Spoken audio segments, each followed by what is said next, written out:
Everybody loves a birthday, right? Well, apparently no longer when it comes to celebrating the birthday of the United States. July 4th, Independence Day. Recent Fox News Channel poll, only 39% of Americans, Republicans, Democrats, Independents, are interested in celebrating the 4th of July and all that it stands for. Relieving ourselves of the tyranny and totalitarianism of the King of England. Can you imagine if those colonialists had not succeeded against all odds? We would still have been bowing and curtsying and kissing the tush of the biggest welfare cheat in the world, the Queen and all of her degenerate minions, and bowing to the Union Jack. Are you crazy? Only 39% of you? And it gets worse locally. What is considered the most unpatriotic state of the 50 states in a recent poll? New Jersey. That's it, New Jersey, from Camden County to Hudson County. Now, I will say, I was at a Support the Troop rally in Dumont, New Jersey one time, and I mean, they were busting their buttons and bridges with patriotic pride. But overall, the number one state in the nation that's considered the most unpatriotic, New Jersey. The number one city that is considered the most unpatriotic in the nation, Newark, New Jersey. By the way, it also won the designation as the dirtiest city in the nation. Hey, come on, Raj Baraka. I know you hate America. I know you hate cops. But do you really want to be rated the most unpatriotic city in America?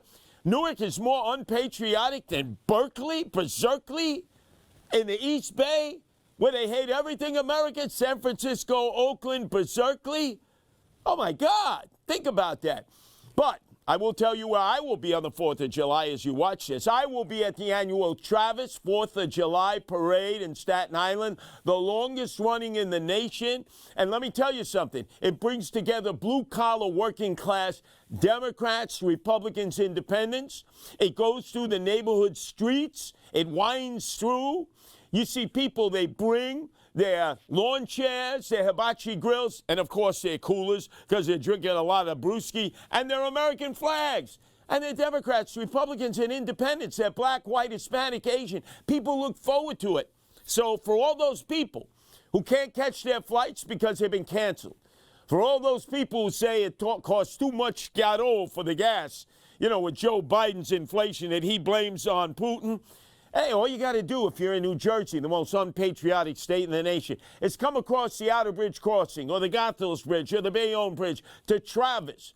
And if you happen to be in Brooklyn, Queens, or Long Island, across the plank, the Verrazano Bridge. I'm going to be there, as I am each and every year with the Guardian Angels. They get a dose of what it was like in the 50s, when there was a lot of American patriotic pride. I mean, how many years ago was that? Oh, my God, that's almost like, what, 70 years? And yet now, patriotism is going down, down, down. So what are we going to do? We need to bust our buttons and bridges with pride. Happy birthday, America, on July 4th, our Independence Day. Bobby Bonilla, you are the luckiest man alive. And I'll tell you why. First off, you were birthed in the Bronx. You're a Bronx boy. You went to Lehman High School. You were all city playing baseball, but you didn't get picked up in the draft. And then all of a sudden, some scout in Europe was looking at you at New York Technical College, I think in Long Island, and said, hey, this guy could be a pro. And the Pittsburgh Pirates drafted you, and you and Barry Bonds played side by side. You were like the Bumblebees, or whatever they called you back then. You were almost the MVP. And then Bonds went to San Francisco, and you signed up with the Mets. A $6 million contract. The hometown hero was coming back to the Mets. You loved the Mets when you were growing up. This was your dream come true. Plus, at that point, that was the highest annual contract that any major leaguer had signed, $6 million. But all of a sudden, all the greatness that you brought to the Pittsburgh Pirates, you began to sink into the abyss at Shea Stadium. You just didn't have it. Barry Bonds went on with roids, probably in the neck, in the head, every place he could shoot the roids, and became the home run hitting champ, even though he cheated. You You just floated into the abyss. And I can remember, it was that playoff game, I think Game 6 against the Atlanta Braves, National League Championship game. Ricky Henderson wasn't playing. You weren't playing. And you guys went into the clubhouse and started playing cards. And then your manager, he just like lost it. You know what I'm talking about. He lost it. And I'm saying to myself, oh, man, Bobby Bonilla, he's never going to survive this. Well, guess what? You survived. Because Fred Wilpon, we called him Fred Wilponzi at the time, because he was living off the corrupt Bernie Madoff, who was giving him all that illegal money. And then eventually the biggest financial collapse in the history of America, the biggest white-collar criminal. And thank God Bernie Madoff, that crook, is dead. He died in federal jail. But Fred Wilponzi, knowing he didn't have the money, deferred the contract because he had to pay Bobby Bonilla, who was living in Stamford, Connecticut at that time. And so he made a deal that he would pay him $1 million+ till the year 2035. So July 1st is every year it's called Bobby Bonilla Day, because that's when the Mets have to give him over $1 million for growing barnacles on his backside. Nobody born in the Bronx, not even drug dealers who are making mad money, have ever made as much money as Bobby Bonilla for doing nothing. Now he lives in Sarasota, Florida, in retirement. He gets over $1 million.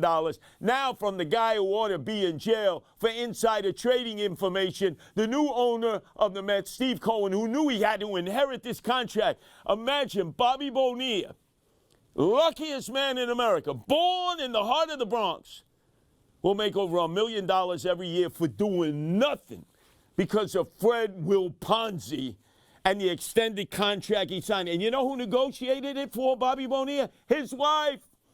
In this case, his wife didn't take the money and run. His wife made the money, and now they're living on this mad Met money. Taylor Swift, I loathe you. One reason is that when he was mayor, taking a Miley Cyrus wrecking ball to the city that we love, Comrade Bill de Blasio, the part-time mayor, the dope from Park Slope, decided to anoint you ambassador of New York City. Taylor, you got an apartment in Trifecta. You're never there. You're in Nashville, Tennessee. That's your primary residence because there's no taxes. It's a tax shelter for you and Justin Timberlake and all the other trendoids, jet setters. By the way, you haven't hooked up with Justin Timberlake yet. That's probably one guy you haven't been the queen bee over, because there's even a more devious reason that you would not like Taylor Swift. She is the president of the Man Haters Club of America and its best member. Why? Because like a queen bee, she wants all these male bumblebees coming into the queen bee's presence, stinging her. And then they all die, my little pretty, once they sting the queen bee, because the queen bee always survives. Let's look at the litany of males that Taylor Swift has discarded. First, 2008, Joe Jonas. You remember the Jonas, oh, we never have sex. We pray to God. That all proven to be bull feathers. But anyway, Joe Jonas, right, she dissed him, and then she wrote a song about it called Mr. Perfectly Fine. Ha, ha, ha, ha. Then there was Lucas Till in 2009. Goodbye, Lucas. Then there was Taylor Lautner in 2009, and she wrote the song, Personally December, dissing and dismissing him. And then John Mayer, right? John Mayer had a nice time with Taylor Swift 2009 until all of a sudden she wrote the song Dear John, and you said, that couldn't be the Taylor Swift I knew. And then there was Corey Monteith, and then John Gillian Ha. And then she wrote the song All Too Well, which meant Ubats to you. And then Adam Young, and then Cord Overstreet, and then Eddie Redmayne. Then Zac Efron, that's right, Zac, that's right, Puff Pass, Zac Efron, boom, she dissed and dismissed you.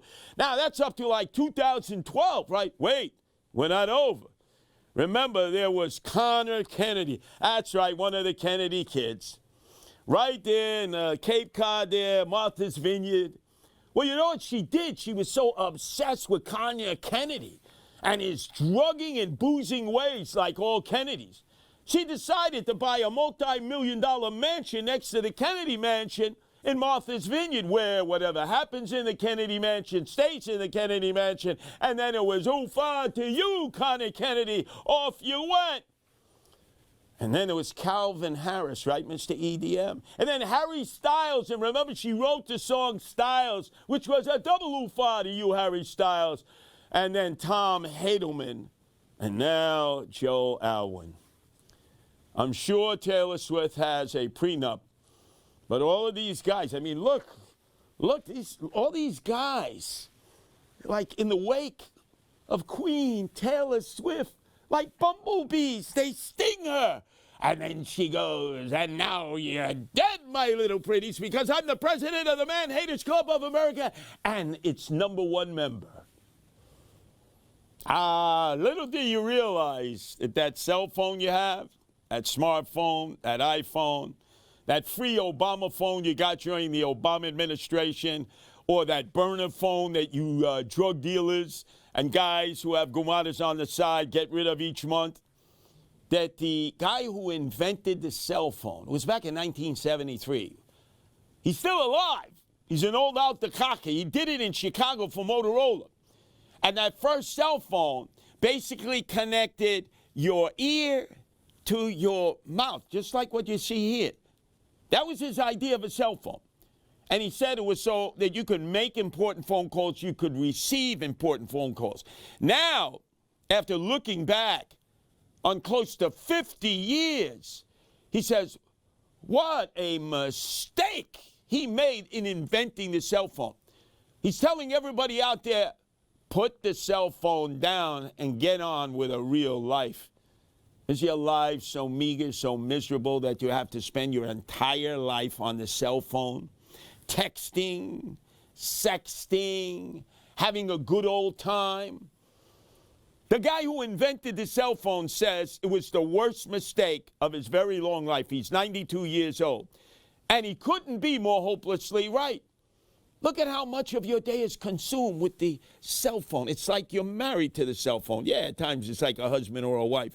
You love them, you hate it, you can't live without it, you turn it off, then all of a sudden you're going through separation anxiety, you're sexting, and then you realize you're cold busted, and then you're texting, and then all of a sudden you're using all your social networking, all on this little cell phone. It wasn't his intention back in 1973. He said simply, I want you to have the opportunity when you're away from your place of business or your home with, your main telephone, that you would have a cell phone to go from place to place that would connect your ear to your mouth. Look at this. Look at that monstrosity, right? That'll be in the Metropolitan Museum of Natural History as the first cell phone for Motorola. Now, with all the gadgetry, with everything that connects us globally, with things that are of no consequence. I mean, think of it. Facebook, every day people are posting, oh, this is what I had at Denny's, a grand slam here, and oh, look at what I had. Oh, I had the banana boat, right, with extra cream and extra cherries on top. That's not what he wanted in a cell phone. And he didn't want you all of a sudden Instagramming. He didn't want you doing TikTok. He didn't want you all of a sudden having it for mail. He said, hey, United States Postal Service is going out of business because of what I invented, the cell phone. Get a stamp and snail mail it. I salute you. The man who has changed our lives measurably forever. We hate it, but we can't live without it. The cell phone. It was birthed in 1973 in Chi-Town by this guy who was working for Motorola, who simply wanted you to have an extension from your place of business to your home with a cell phone that would connect your ear to your mouth. And now, look at what it's become. Well, guess what, guy? You're like Dr. Frankenstein. You created the Frankenstein. Now it's time for you at 92, before you keel over and die, to kill Frankenstein, if you dare.